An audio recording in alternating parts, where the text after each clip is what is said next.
नमस्कार, स्वागत है आपका खबरों का पंचनामा में। मैं हूं आपके साथ वक्ता। हम लेकर आए हैं देश और दुनिया की 5 बड़ी खबरें, जिस पर चर्चा के लिए हमारे साथ स्टूडियो में मौजूद हैं कैपिटल टीवी के editor in chief doctor Manish Kumar. Doctor साहब, आपका बहुत बहुत धन्यवाद। सबसे पहले नजर डालते हैं आज की हेडलाइन।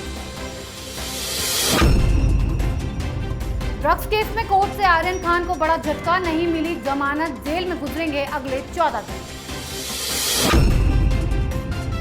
यूपी सरकार के रवैये पर सुप्रीम कोर्ट सख्त, पूछा हत्या के आरोपी की गिरफ्तारी क्यों नहीं, अब 20 अक्टूबर को होगी सुनवाई।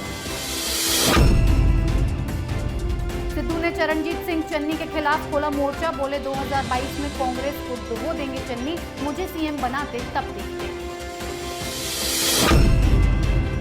घाटी में हिंसा के बाद अमित शाह की हाई लेवल मीटिंग, आतंकियों के सफाई का बना प्लान, कश्मीर भेजी एक्सपर्ट की टीम।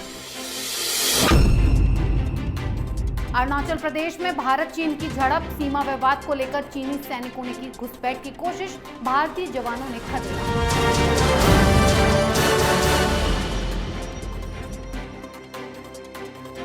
पहली खबर, ड्रग्स केस में जेल की हवा खा रहे आर्यन खान को बड़ा झटका लगा है। कोर्ट ने आर्यन खान की जमानत याचिका खारिज कर दी है। एनसीबी ने आर्यन खान के खिलाफ कई सबूत पेश किए, जिससे उनकी मुश्किलें लगातार बढ़ गईं और कोर्ट ने जमानत देने से इनकार कर दिया। वहीं अब आर्यन को अगले 14 दिनों जेल में ही बिताने पड़ेंगे। डॉक्टर साहब, आर्यन खान को कोर्ट से जमानत नहीं मिली, क्या कहेंगे आप?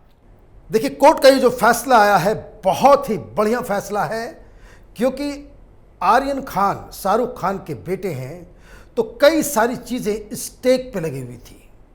पहली बात ये कि हिंदुस्तान के अंदर जो किसी भी आरोपी को वो बेल एक अधिकार के रूप में दिया जाता है कि ये नॉर्मल केसेस में बेल हो ही जाता है, लेकिन बेल को रिजेक्ट करने का मतलब ये है कि जिस हिसाब से हम लोग लगातार इस बात को कहते आ रहे हैं कि ये एक ऐसा केस है जो हिंदुस्तान के युवाओं के सामने एक एग्जाम्पल की तरह पेश होना है, और यही दायित्व कोर्ट ने आज निभाया है।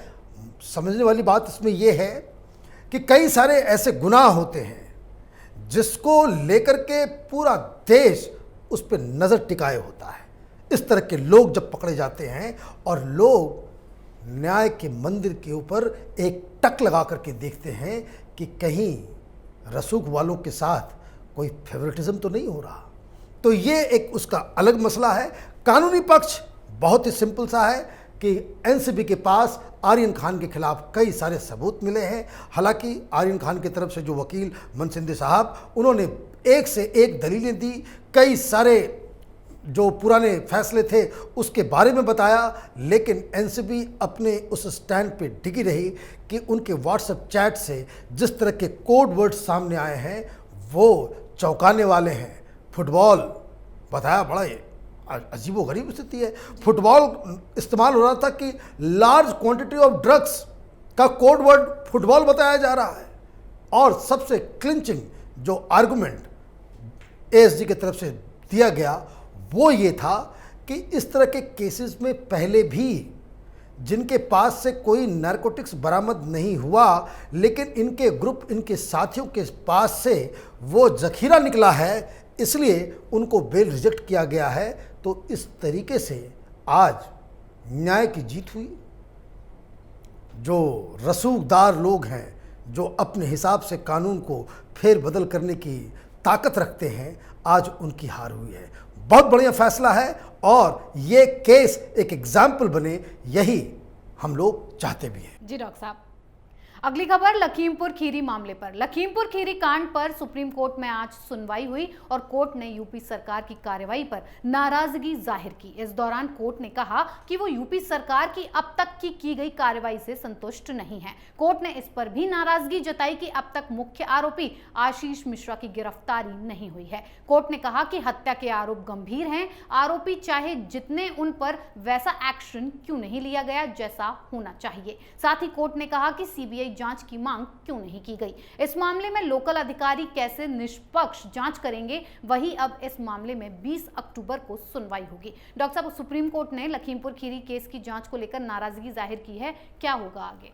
देखिए, नाराजगी जायज़ भी है, क्योंकि बताया ये जा रहा है कि जो मुख्य अपराधी है उसको आपने गिरफ्तार नहीं किया है, और जो वहाँ की जो पुलिस है उन्होंने कहा है कि भाई कल 11 बजे का टाइम दिया गया है कि उनको उपस्थित होना है। इस बीच ये खबर आ रही थी कि वो नेपाल भाग गए हैं। जो तमाम चीज़ें हो रही हैं, एक तो इस पर राजनीति भी हो रही है और दूसरी तरफ से अचानक से सुप्रीम कोर्ट का ये जो रुख है वो ये बताता है कि सुप्रीम कोर्ट इस पूरे मसले को लेकर के गंभीर है और होना भी चाहिए, क्योंकि वहाँ पे जिस तरीके से नरसंहार हुआ है, दोनों ही साइड से गलतियाँ हुई हैं और दोनों ही साइड एक्शन होना अत्यंत ही आवश्यक है। अब सवाल कुछ और उठते हैं यहाँ पे। सुप्रीम कोर्ट ने जिस तत्परता के साथ इस मसले को सू मोटो इस मामले को उठाया है और राज्य सरकार के ऊपर कड़ी टिप्पणी की है, हर बार ऐसा क्यों नहीं होता? क्या सुप्रीम कोर्ट को बंगाल का हिंसा नजर नहीं आया? क्या सुप्रीम कोर्ट को छत्तीसगढ़ में जो 5-5 आदिवासियों को पुलिस की गोलियों से भून दिया गया, उसके ऊपर सू मोटो लेने की कोई ज़रूरत नहीं है? समझे? क्या जो हिंदुओं और सिखों को कश्मीर के अंदर मारा जा रहा है आतंकवादियों के द्वारा, उस पर कोई सू मोटो सुप्रीम कोर्ट क्यों नहीं लेता? कई सारे सवाल हैं जिसका जवाब सुप्रीम कोर्ट को देना चाहिए, क्योंकि ऐसा नहीं होगा कि आप जो जहाँ पे जो न्याय का सबसे बड़ा मंदिर है वहाँ इस तरीके से पार्शियलिटी हो। अगर बंगाल में महिलाओं के साथ रेप हो रहा है, यहाँ तो 8 लोग मरे, वहाँ तो 50 की संख्या में तृणमूल के गुंडों ने बंगाल में बाकायदा कत्ल किया, कई सारे लोग घर छोड़ के भाग गए और आपने सू मोटो इस पे कोई कार्रवाई नहीं की, तो ये सवाल लोगों के मन में ज़रूर उठता है। जी डॉक्टर साहब, अगली खबर सिद्धू की बगावत पर। पंजाब में कांग्रेस की कलह अब तक शांत नहीं हुई है। इस बार सिद्धू ने चन्नी सरकार के खिलाफ ही मोर्चा खोल दिया है। सिद्धू पंजाब के सीएम चरणजीत सिंह चन्नी के लिए अभद्र भाषा का इस्तेमाल करते देखे गए। इतना ही नहीं, सिद्धू ने खुद को सीएम बनाए जाने की वकालत की। एक वायरल हो रहे वीडियो में सिद्धू ने यहां तक कहा कि 2022 में चन्नी कांग्रेस की लुटिया ही डुबो देंगे। डॉक्टर साहब, सिद्धू क्या अंदर ही अंदर सीएम चन्नी और आला कमान के लिए खाई खोदने में लगे हुए हैं? देखिए, मैं बार बार कहता हूं कि नवजोत सिंह सिद्धू जैसे लोग किसी भी पार्टी के लिए भस्मासुर हैं। ये एक मिसगाइडेड मिसाइल है जिसके अंदर राजनीति करने का सलीका नहीं है, उसे पेशेंस नहीं है। वो सीधे सीधे वो उठते सोते जागते चलते फिरते हर वक्त खुद को पंजाब के सीएम के रूप में देख रहे हैं, और इसलिए ये चन्नी साहब के खिलाफ जिस तरह अभद्र भाषा का इस्तेमाल किया गया वो 2 बातें बताता है। पहली बात ये कि नवजोत सिंह सिद्धू खुद को अपनी ही पार्टी से कहीं ऊपर समझते हैं। दूसरी तरफ उनके नज़र में जो आला कमान राहुल गांधी, प्रियंका वाड्रा ने जो फैसला लिया उसे वो गलत करार दे रहे हैं। और ये क्यों, इसके पीछे कोई दूसरा तर्क नहीं है। तर्क बहुत ही सिंपल सा है कि एक तो आपने मोर्चा खोल के एक पॉपुलर चीफ मिनिस्टर को बर्खास्त करवा दिया, कैप्टन अमरिंदर सिंह को, और किसान आंदोलन जब होता है तो प्रियंका वाड्रा और राहुल गांधी नवजोत सिंह सिद्धू को लंगी मार देते हैं। वो चिन्नी के साथ वो घूमते जरूर हैं, लेकिन नवजोत सिंह सिद्धू को लखीमपुर अपने साथ लेके नहीं जाते हैं। और यही पीड़ा उनके दिल में जो चुभ गई, और ये तो बड़बोले आदमी हैं, दिल की बात जुबां पे आ गई। लेकिन जो भी कुछ हो रहा है, लोग यही कह रहे हैं कि ये जो नवजोत सिंह सिद्धू है, ये आम आदमी पार्टी के साथ इसकी नज़दीकियाँ धीरे धीरे बढ़ती चली जा रही हैं। चन्नी कांग्रेस की लुटिया डुबोएं या ना डुबोएं, नवजोत सिंह सिद्धू कांग्रेस की ईंट से ईंट जरूर बजा देंगे। जी डॉक्टर साहब, अब बात घाटी में शाह के एक्शन पर। गृह मंत्री अमित शाह ने घाटी में कश्मीरी पंडितों की हत्या के मामले पर कड़ा एक्शन लिया है। आतंकियों पर सख्त कार्रवाई के निर्देश के बाद अब शाह ने एक counter terror expert team Kashmir भेजी है। ये टीम आतंकवाद विरोधी विशेषज्ञों को घाटी में स्थानीय पुलिस को आतंकवादी हमलों में शामिल पाकिस्तान समर्थित स्थानीय मॉड्यूल को बेअसर करने में मदद करेगी। गुरुवार को आतंकियों ने कश्मीरी पंडितों को निशाना बनाकर उनकी हत्या की। इस वारदात के बाद अमित शाह एक्शन में आए और हाई लेवल मैराथन बैठक कर आतंक के सफाई का फैसला लिया। डॉक्टर साहब, अमित शाह ने कश्मीरी पंडितों पर हो रहे आतंकी प्रहार पर बड़ा एक्शन लिया है। आगे की रणनीति क्या होगी? देखिए, अमित शाह और अजीत डोभाल ने जो प्लान बनाया है वो वापस उसी प्लान पे चले गए हैं जो आर्टिकल 370 लगाने से पहले वहाँ पे ऑपरेशंस चलाए जा रहे थे। दरअसल ये सारा जो वॉयलेंस जिस तरीके से हिंदुओं को, सिखों को टारगेट किया जा रहा है, ये हिंसा पाकिस्तान स्पॉन्सर्ड है। ये इस्लामिक जिहाद का एक नग्न चेहरा है जिसको सबसे पहले हिंदुस्तान के लोगों को एक्नॉलेज करना पड़ेगा। ये इस्लामिक आतंकवाद है, ये कहना पड़ेगा। और ये सारी चीज़ें इसलिए हो रही हैं कि ताकि हिंदुस्तान को, कश्मीर को, पाकिस्तान, पूरी दुनिया में इस बात को लेकर के प्रचारित कर सके कि ये जो इलाका है वो एक डिस्टर्ब्ड इलाका है।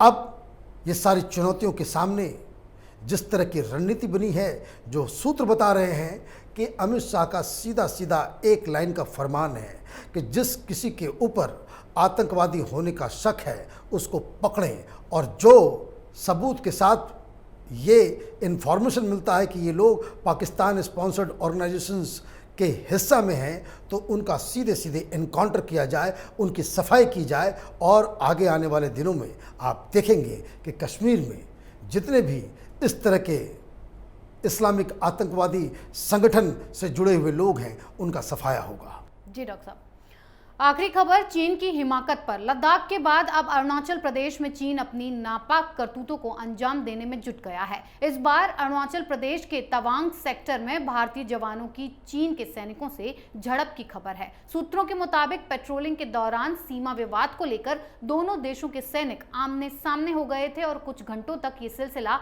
चलता रहा। हालांकि इसमें भारतीय जवानों को कोई नुकसान नहीं पहुंचा और प्रोटोकॉल के मुताबिक बातचीत से विवाद सुलझा लिया गया। डॉक्टर साहब, पहले लद्दाख और अब अरुणाचल प्रदेश में चीन की हिमाकत बढ़ती जा रही है। पीएम मोदी का नेक्स्ट एक्शन क्या हो सकता है? देखिए, प्रधानमंत्री मोदी की जो सरकार है, इन्होंने साफ कर दिया है कि जो स्टेटस को है बॉर्डर के ऊपर वो मेंटेन होगा। ये जो बार बार इस तरह की झड़प की जो खबर आती है, जिसे कुछ लुटेन मीडिया के पत्रकार बता देते हैं कि चीन घुस आया, ये दरअसल जो बॉर्डर है वो डिमार्केटेड नहीं है। होता यह है कि हिंदुस्तान की सेना भी जाकर के उधर पेट्रोलिंग करती है, चाइनीज़ भी पेट्रोलिंग करते हैं, और यदा कदा इस तरह का मौका आ जाता है जब आमने सामने दोनों हो जाते हैं। वो इलाका अभी तक, चूँकि चीन इस पूरे मसले को लंबा खींच रहा है, कई दशकों से ये बॉर्डर प्रॉब्लम चल रहे हैं, कहीं कोई सेटलमेंट नहीं हो पाया है, कोई डिमार्केट नहीं कर पाए कि ये चीन का हिस्सा, ये भारत का हिस्सा है।